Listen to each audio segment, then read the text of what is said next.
Pakaning panganggit ingkang wiwit mula bukane cinarita mangkono pinethik saking piwulang suci kang karya sarana memulang mring sasama. Awit jangka pandhangane para pujangga temah dadya angrembaka manjing wujuding budaya luhung. Mila lamun kapratitisna ringgit purwa ngemet-oma tuladha watak sura miyang asura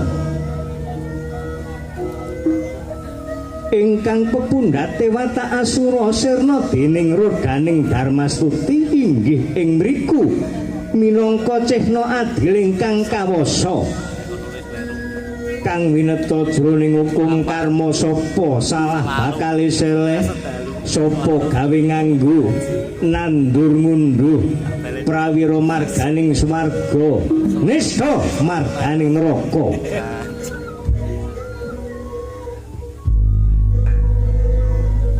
Dene ringgit purwa ginelar ngrumpaka lakon jalma pramila pepasrene hangimba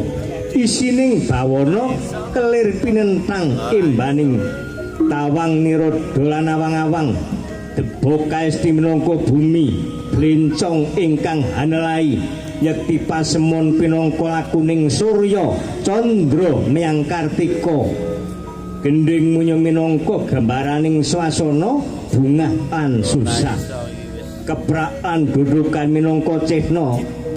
keteteking jejantung ingkang manjing ing rasa pangrasa wayang pinangka paraganing sagung dumadi jejering dalang pinangka pralambang kang murba miyang misisa senadyan to yektine dalang pribadi pilurba mring purbaning Gusti kang maha kawasa.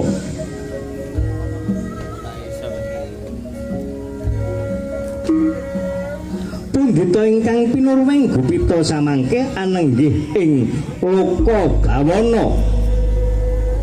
ing pakayangan Jonggring Saloka sinten to ingkang makayangan ing mriku tetungguling Nalindra Jawata